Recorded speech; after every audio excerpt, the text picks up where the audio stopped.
Itu teori ilmu kalam. Nah, tapi kalau menurut teori sing gampang nggih. Kalau sekarang nyatanya ada bumi berarti menang Tuhan yang ingin menciptakan bumi. Yang ingin menolak bumi berarti gagal jadi apa? Tuhan. Tapi masalahnya di soal. Kalau dia gagal jadi Tuhan berarti mantan Tuhan. Nah, itu mari perkara lagi kan. Nah, makanya ini hanya pengandaian, yaitu ruwete ilmu kalam. Itu hanya pengandaian. Artinya pengandaian karena akal manusia itu terbatas, diberi rangsangan pengandaiannya begitu. Nggih, tapi sama-sama nggak mungkin kan? Ada dua Tuhan, yang satu ingin menciptakan bumi sukses, yang satu enggak, berarti yang satu gagal jadi Tuhan. Berarti Tuhan pernah dua, cuma yang satu sudah kalah. Nah nanti kalau itu kamu pakai, ada teori baru, nanti ada Tuhan berikutnya yang mungkin lebih canggih. Nah itu repot kan, nah, makanya itu kan repotnya belajar ilmu kalam itu resikonya tinggi. Lah sampean tak warai, ra usah belajar tauhid sing ruwet ngoten, tak warai nganggo model Quran. Dan ini mudah sekali, siapapun bisa. Nak ra iso ya kafir, wong tauhid kok keliru kan kafir. Niki mboten urusan salafi, mboten salafi. Kalau lah ngukumi kafir, nak niku tauhid kok ora iso berarti kafir. Ini zaman kula bedhe ya. Ini saya megang pulpen ya. Terus ini saya megang amplop. HP mohon HP. Kan enggak ada suaranya nanti kalian. Ini pulpen ya, wujud. Mboten niku ruwono, ini pulpen wujud. Ini HP wujud ruwono. Terus ini saya benturkan. Suara ini wujud apa enggak? Wujud. Nah, ketika HP dan pulpen ketemu, bahasa Arabnya apa? Istima, kumpul.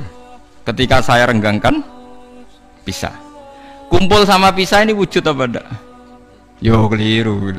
Kumpul sama pisah ini sesuatu yang wujud apa enggak wujud? Enggak wujud. Yang ada itu pulpen sama HP. Kalau ditempelkan orang bilang itu kumpul, kalau dipisahkan orang namanya pisah. Sekarang kumpul sama pisah itu ada ainnya enggak? Ada fisiknya enggak? Enggak, itu disebut amrun i'tibariyun. Seperti saya ini punya bapak namanya Kiai Nur Salim. Kiai Nur Salim punya bapak namanya Mbah Nur Sam misalnya. Itu juga tidak wujud. Bapak saya dulu dikatakan dia bapak karena ada anaknya saya. Berarti diarani bapak itu gantung ngenteni anak. Jadi zaman belum punya anak, dia itu belum bisa dikatakan bapak beliau. Bareng dua anak iso diarani bapak. Bareng dua putu iso diarani mbah. Lah saiki bunuah sifat kebapakan, sifat keanaan wujud apa ndak? Ya ndak wujud. Yang hakikate wujud itu Kiai Nur Salim. Sekarang saya Bahak wujud. Tapi keanaan kebapakan ini saling menunggu. Nak sido duwe anak diarani bapak, nak sido duwe putu diarani mbah. Tapi sing diarani putu iku sapa? Zaid misalnya. Yo Zaid iku putu Gus. Yo ora Zaid jenenge Zaid. Engko Zaid sekali dhe putu ya jenenge mbah. Apa kowe ngomong ngene? Zaid bin nisbat ning mbahe iku putu, bin nisbat ning gone putune iku mbah. Misale kowe mending ngono. Lah berarti Zaid iku putu tambah. Ya Zaid sing mesti bener Zaid yo. Zaid. Lah iku ilmu kalam. Lah mulane nak Nabi Isa iku pangeran, berarti dunia iku pernah lama ndak punya Tuhan karena Tuhannya lahir apa? Kemudian. Lah yo pas langit bumi ana iku Nabi Isa ning ndi? Pangerane ning ndi? Nah, makanya ini pinternya Nabi Musa gitu. Jadi ciri utama ulama itu fatonah cerdas. Mergo Nabi Musa tahu nyifati pangeranku gagal, padahal sifatnya seru. Ketika ditanya Fir'aun, ya Musa Tuhan kamu itu siapa? Wa ma Rabbul Alamin. Jawabnya Nabi Musa sinten? Rabbus samawati wal ardi. Pokoknya saya mengirani langit bumi. Jarane Fir'aun jek berkelit ya.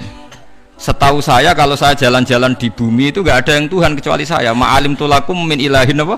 Khairi. Yang jadi Tuhan saya tok. Soal kemungkinan Tuhan di langit, begini Musa, saya akan pilih tahaman ibnili sorhal ali abluhul asbab samawati fa'atolia ila ilahi Musa. Soal kemungkinan Tuhan di langit, aku nyuruh arsitektur saya supaya bangun piramida. Nanti saya akan melihat Tuhannya Musa. Mau saya tantang. Walhasil kalau kemungkinan di langit mau ditantang, kalau di bumi setahu Fir'aun Tuhan itu Fir'aun. Terus Nabi Musa punya jurus kedua. Ini kalau sampai niru tauhid model Quran itu lebih gampang. Rabbukum wa rabbu abaikumul awalin. Yang menuhani mbah-mbah kamu dulu. Itu separuh pengawal Fir'aun langsung mukmin. Kalau Fir'aun itu Tuhan, berarti mbah-mbahnya dulu ada itu tanpa Tuhan. Karena Tuhannya baru lahir apa? Kemudian. Itu terus, nah ini pentingnya hujah. Separuh kaumnya Fir'aun itu menyimpan imannya karena kalau Fir'aun Tuhan tidak masuk akal, wong mbah-mbahnya dulu-dulu ada. Berarti kalau Fir'aun Tuhan, babanya dulu tanpa apa? Tanpa Tuhan. Nah itu hujjah. Nah hujjah kedua yang mudah lagi menurut Quran itu begini. Sekarang misalnya ya, yuridu wa bikumul yusra, Allah itu menghendaki mudah. Itu kalau kita maknani, itu gampang. Misalnya begini, ya ini yang ada nyata dalam sejarah. Ada berhala terpahat dari batu, namanya Lata, Uzza, Manat, Lata, Uzza, Manat. Terus ada yang beberapa yang namanya nggak disebut Quran, kata Hubal, kata apa? Hubal. Oleh orang-orang kafir jahiliyah, Lata itu disembah, dikatakan Tuhan. Uzza juga dikatakan apa? Tuhan. Itu kata Allah. In hiya illa asmaun samaitumuha antum wa abaukum, itu hanya nama yang kamu ciptakan. Makanya Allah ngendikan kalau barang tidak benar istilah kaburos kalimatan takhruju min afwahim. Niki rungokno nggih kanca-kanca terutama sing hafal Quran nggih. Misalnya aku darani Mustofa iku ganteng, Mustofa iku sugih. Itu namanya kalimat yang keluar dari mulut saya, tapi hakikatnya kan tidak ada. Nyatane ora ganteng, nyatane ora sugih.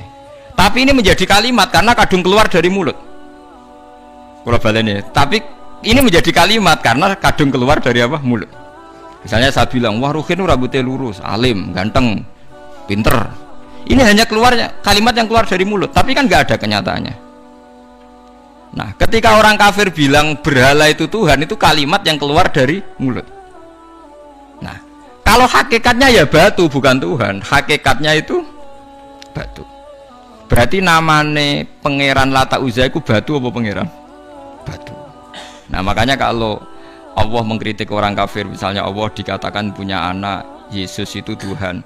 Ngendikane Allah napa kaburas kalimatan takhruju min afwahim. Sungguh kalimat itu satu kalimat yang salah, tapi yang kadung keluar dari mulut mereka. Jadi nomor dua, ada kalimat yang memang benar.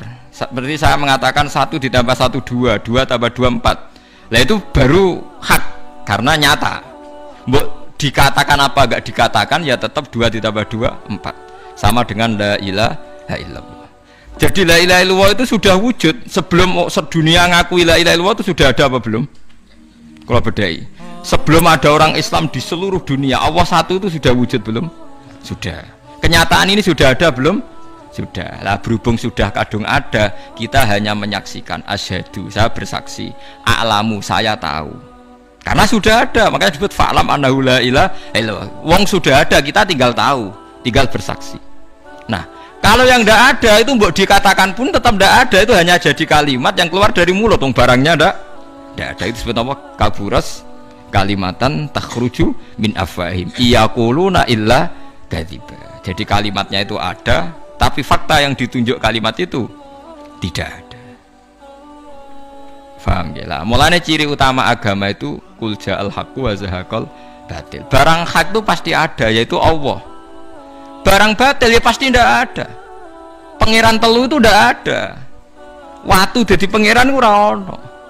Santet ngasari dadekno aku mati ku ora ono. Mulane kula nek santet wong ora tau ndonga tolak santet. Wong cara kula santet mboten enten. Nah, percaya jajal kok sing mati ra kowe, paham gitu. Dini gitu. Memang enggak ada. Lho soal misalnya tapi wonten Gusti yang mati ana dome ning wetenge ngene. Ya sing ana dom. Iku jenenge ora santet biasa wedok. Lah nek mati kena santet itu biasa kepelides truk ya mati. Kena virus. Cara kula dipanteni santet itu malah lambat, kadang 3 dina lagi mati. Cas pleng truk. Cas pleng meneh pesawat. Jadi niku sing paling angel ning gone bab tauhid. Sebenarnya tauhid itu gampang, mboten jelimet. Makanya Allah melatih kita yuridu wa bikumul yusra. Andekan manusia seluruh dunia dipoling untuk melihat Lata dan Uzza, itu apa?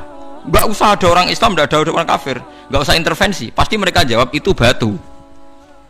Andaikan Isa Yesus itu dipampang di dunia, orang poling, orang Islam kafir, gak ada yang intervensi, pasti akan bilang itu manusia. Paham ya?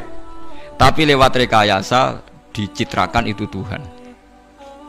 Lata Uzza dicitrakan itu Tuhan. Nah, itu disebut wa makaru wa makarawa. Jadi dimakruh, dia didesain sedemikian rupa.